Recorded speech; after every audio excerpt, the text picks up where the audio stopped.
Hello, I'm Pastor Keith Mozingo of Metropolitan Community Church of Baton Rouge.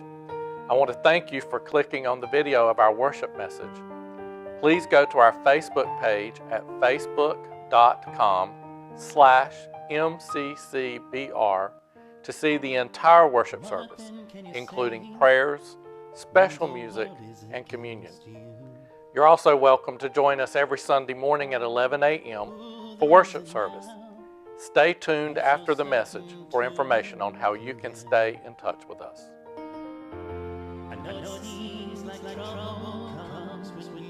Thank you, Fran, for that, and thank you, Kelly. I enjoyed the kids' sermon myself. On that same reading, our focus will be for this sermon as well. This last Sunday, we celebrated the denomination's 49th anniversary. Metropolitan Community Church is 49 years old. We're almost 50. We're going into that 50th year.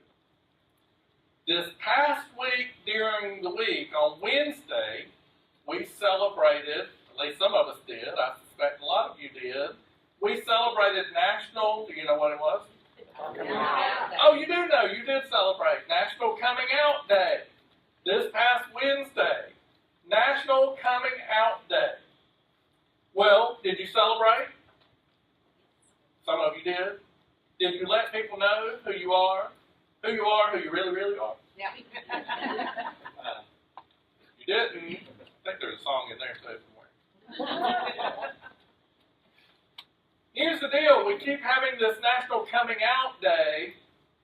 Why do we have to do it over and over when some of us did it a long time ago? Right. Except what I have found through the years is it's not usually, although it can happen to be a one-moment event where you tell the whole world and that's that, and there's no going back, and it's all done, and it's out, and it's said. But for most of us, it is a process. For most of us, it's little by little. We may announce it, or then we may even retreat. In fact, I spoke with a young man who's been to our church. He's in his early 20s, and I spoke with him this week, and he was just having a really hard time. He said, well, I think I'm retreating back to my closet. And I'm like, well,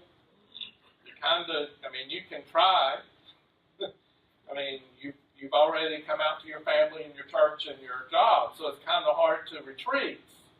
Now, maybe you can pretend like you didn't say it or whatever, but he said, well, I know this is not rational. I get that. It's just fearful. And I thought, I remember those fears. Do some of you remember those fears? Yes. Of being truly who you are, of being truly authentic. And I think for most of us, we couldn't even admit to ourselves who we were, much less go out and tell the world who we were, because it was unfamiliar territory. And we didn't have the confidence to do that. It's been a process for a long time for many of us. I had a difficult time with it myself. I remember telling my immediate family, almost without choice, by the way, and having lots of arguments, lots of theological discussions that got really heated. I remember church finding out. I remember words like excommunication, not welcome here. I remember then showing up at work and being a school teacher and fearing that every time the principal put a note in my box to see him before I left that day, that maybe I wasn't going to have a job at the end of the day, because that had happened to me once already, where I didn't even get to say goodbye to the children. Just go pick up your things after school, out of your desk, clean it out, clean out your room, and don't come back. I remember then extended family and confiding in some of them, and then all of a sudden, I was rejected. That's not a good thing. And I hope and pray that most of you did not have that kind of story. Because we're not all wounded. I get that. Thank the Lord. It is a little bit easier time for many today.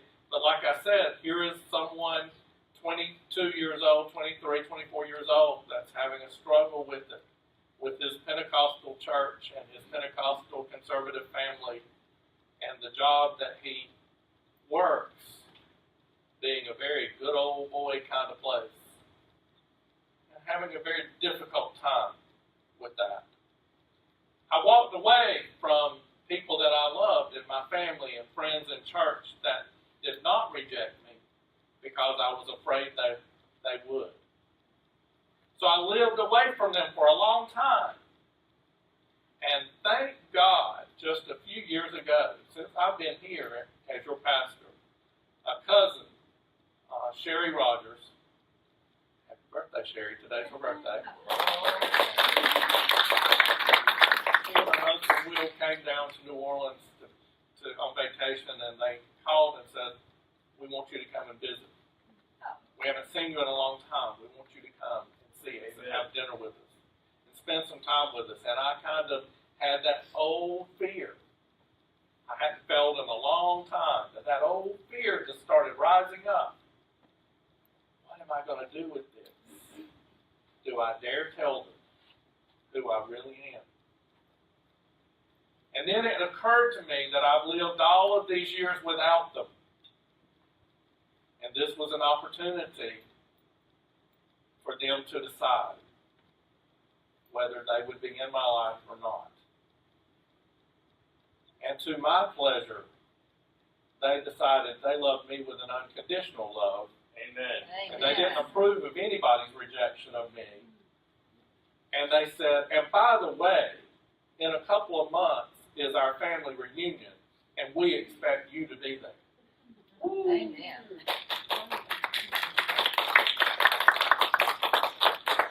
I got an invitation to the feast, you see.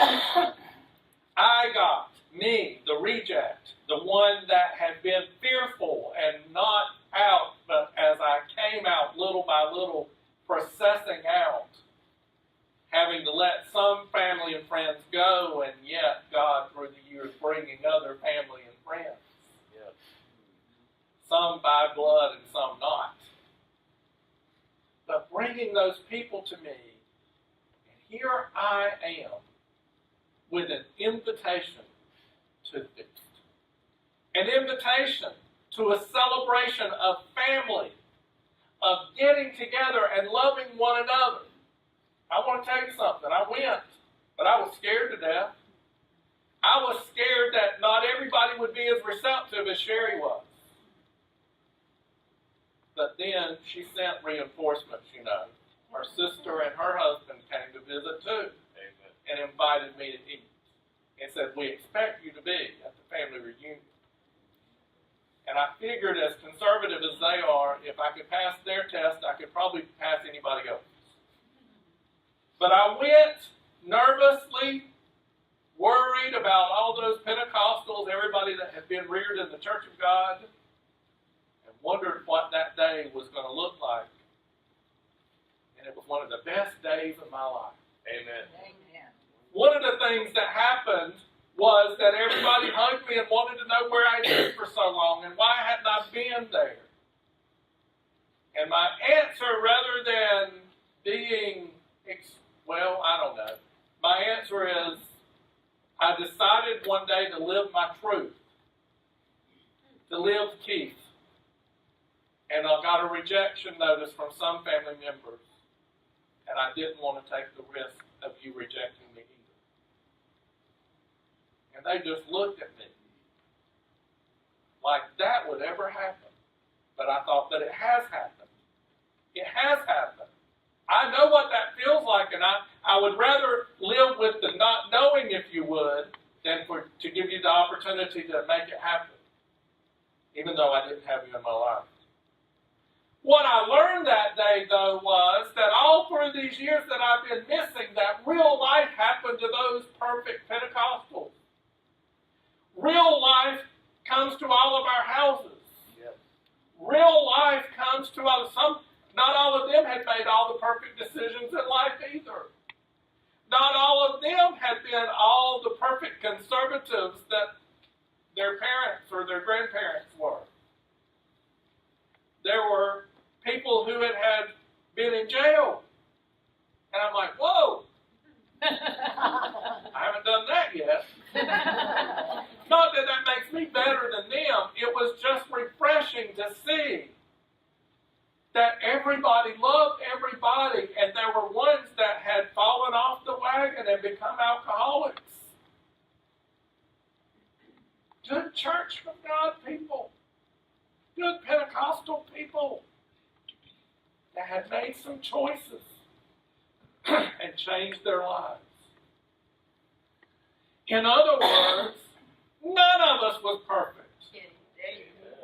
None of us. Real life had happened to all of us, and you know what happened? We had a blast.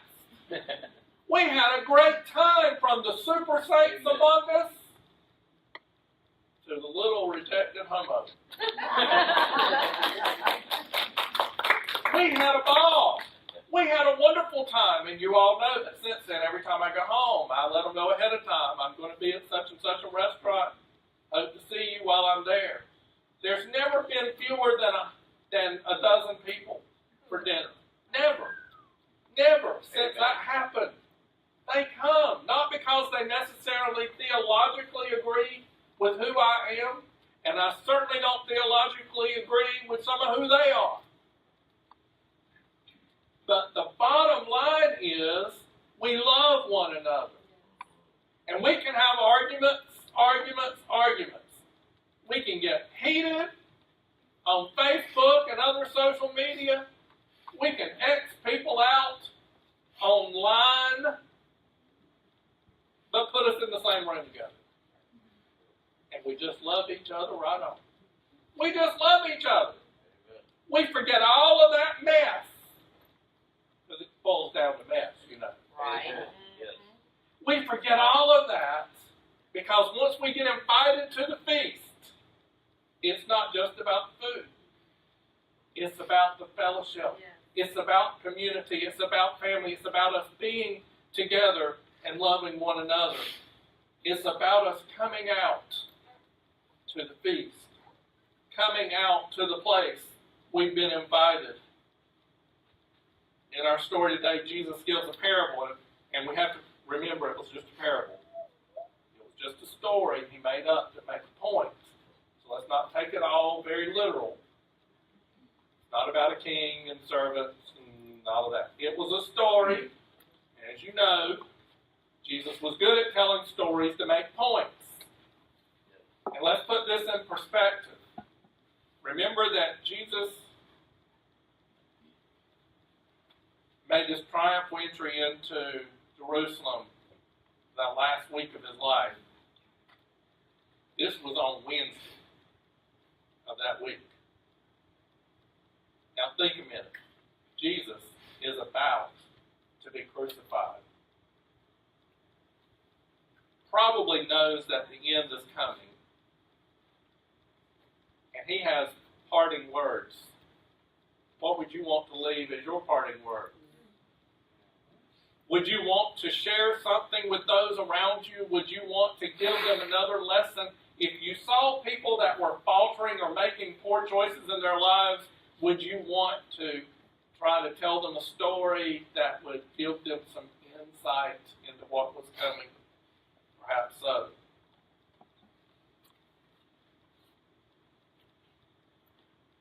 Jesus is speaking to the elite, to the leadership, perhaps to his own people, the Jews. And he's talking about how an invitation has been given for everybody to come to the feast. All of his folks. All of his folks. They got all this food ready. They've got all the preparations. They've got all the decorations. They have spent time and money and effort. And everybody in the family has been invited. Then, when it's time, nobody is showing up. Nobody is showing up. What if you showed up at the family reunion and you're the only one there? What if you show up at a feast, at a party, Shirley was talking to the children about a while ago. What if you, she said it. She said, what really makes it a party is not a party until other people show up. It's not a party until everybody shows up, right? We want people to show up, especially if we prepared for them. He opens the door and sets a place for all at the table because nobody showed up. He sent out for other people.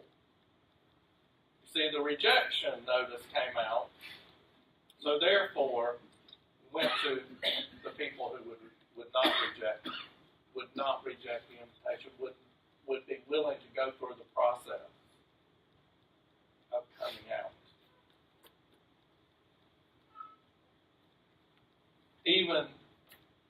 They all came except one. In fact, the way this story ends, I was not real thrilled about this. I tried to figure out some other sermon all week. And I did not like the way this parable ended. I was like, God, I just want to do it. I told Mike earlier this week, Mike Smith, we were talking about service for Sunday, and he said, well, what are you preaching on? You know, I need to get information out on Facebook, blah, blah, blah. I said, I really don't want to preach this. I'm going to have to find something else. This is a horrible ending to a story. After people have been not come, and then you have all these other people, and notice they invited the good and the bad, the rich and the poor, the sick and the well. Everybody was ready. And they said, come to the feast, and they all come to the feast, and they're all having a wonderful time, and then the king sees one that's not dressed appropriately. And I'm like, I don't understand this, God. This just doesn't make any sense to me. This is a horrible way to end this parable. Couldn't you have ended it there with them having a great time and having a wonderful time? Because that, you know, I don't know if you're like me, I want a happy ending at the end of the movie. I want a happy ending at the end of the book. I want a happy ending at the end of your story, right? This was not a happy ending. Somebody comes in who is, even though they've been pulled off the street. And what is our motto here? Come as you are to MCCBR. Come as you are.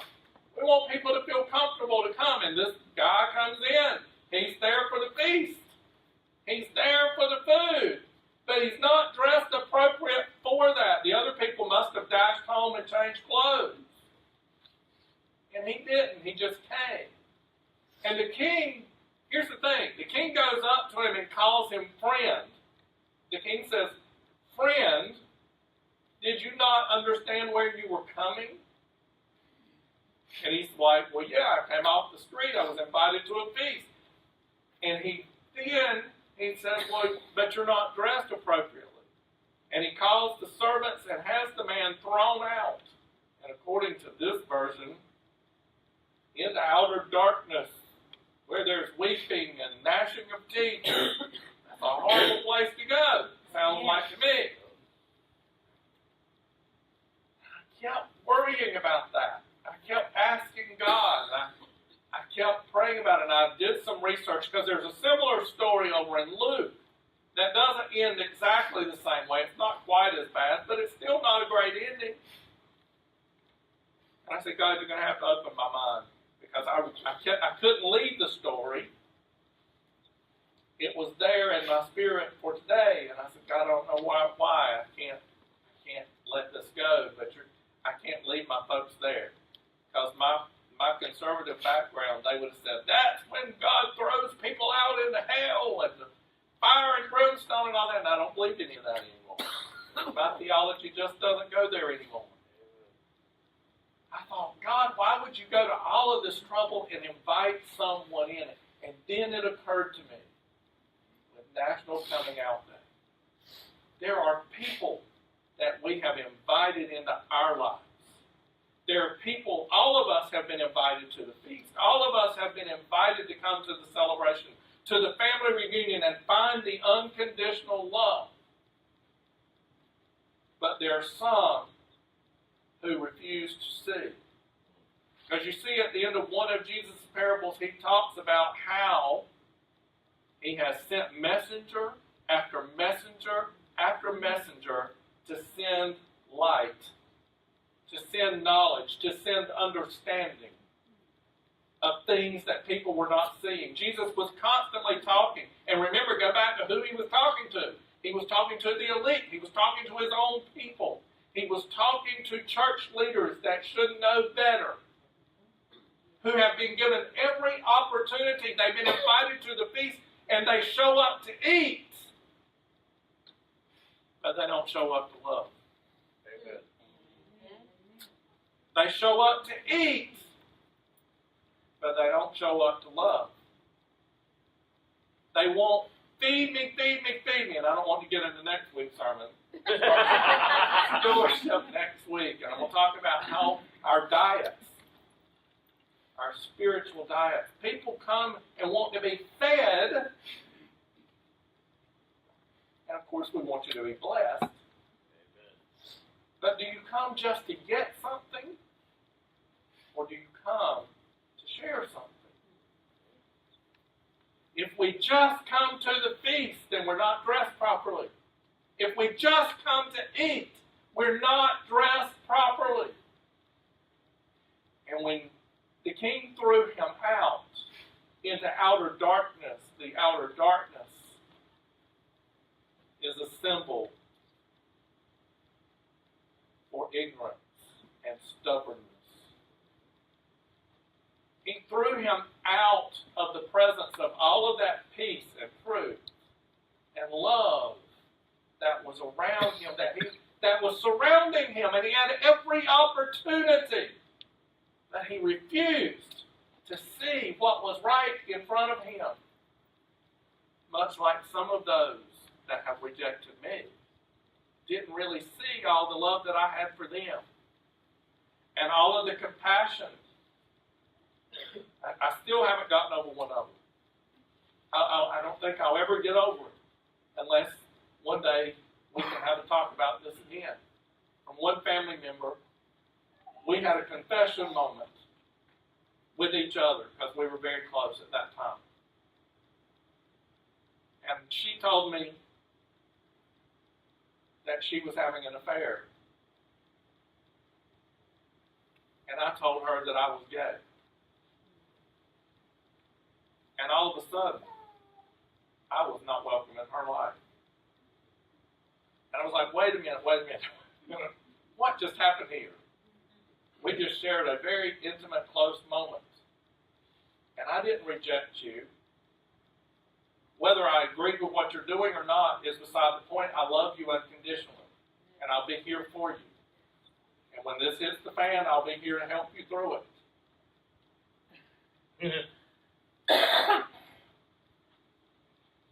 But that wasn't good enough, you see. There was a rejection notice given to me that day. That's never been retrieved. We can show up to eat, but do we show up to love? Jesus gives us the invitation.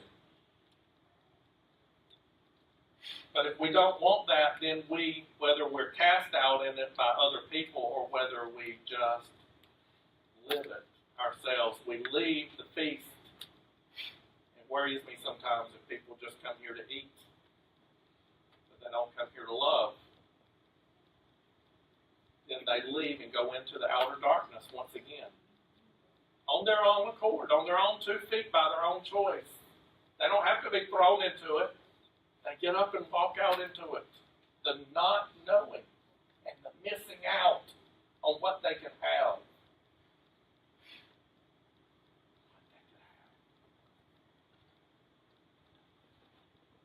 He refused to come out of the darkness into the glorious light of love and joy and peace and truth. So here's my message for us today. Let's celebrate our coming out. Let's celebrate our invitation to the feast.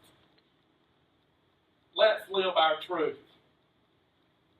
Let's help others that are invited to the feast but can't quite get their celebration clothes on. Let's help them. Amen. Let's let them know that we're there to support them through the process. Let's let them know that we're going to love them unconditionally, whether they're good or bad, or rich or poor, sick or well. young or old, you know, the list goes on. Let's come out into all that God has for us. Amen. Yes. Amen.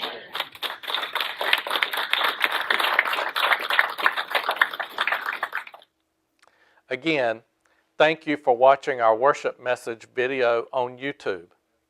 Subscribe to our YouTube channel to get notified of other video posts. You can also watch our worship service in its entirety by going to facebook.com/MCCBR. You can watch us live on Facebook at 11 a.m. Central every Sunday. Visit our webpage at mccbr.org, where you can find our calendar of events, as well as other information about our church and our denomination. Like our Facebook page so you can be notified of our other live events. Thank you again, and may you have a blessed week. Whether here and now or another time, not even height or depth, whether strong or weak, in the face of the future or the powers that be, you are not separated.